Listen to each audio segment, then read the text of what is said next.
नमस्कार स्वागत आज भिडियो आपण मानक स्वागत आज भिडियो लिखा ग्रीष्म ऋतुर 12 धाड़ी रचना। चलतु आम स्टार्ट करवा। ग्रीष्म ऋतु नंबर 1 सूर्य चारिपटे पृथ्वी घूरला बेले यार अवस्थिति जगु पृथ्वीर विभिन्न ऋतु अनुभूत हुए। नंबर 2 एप्रिल मासरे मध्य भागर ग्रीष्म ऋतु आरंभ होई जून मध्य भाग पर्यंत रहे। नंबर 3 एही ऋतुरे दिन बड़ आउ राति छोट होइथाए।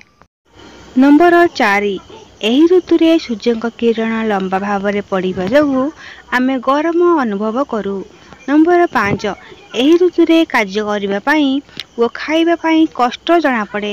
नंबर 6 लोक माने शरीर और मनरे प्रफुल्लता पई खला स्थान रे बसंती।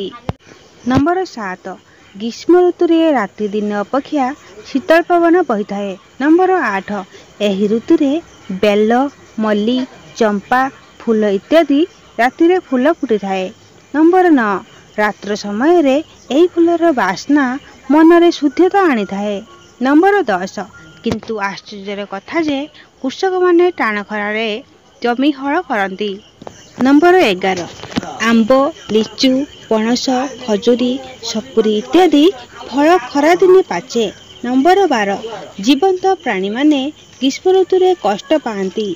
पोखरी और नदी जल को सुखाई दिए एवं पृथ्वी को शुष्क कर दिए। किंतु एही ऋतु जगु वर्षा ऋतु आसी थाए। पिला माने एही वीडियो आपण मानको हेल्पफुल हबो। एही वीडियो को गोटे छोटिया लाइक सब्सक्राइब शेयर कर देबे आ चैनल नु आसले सब्सक्राइब कर देबे। धन्यवाद।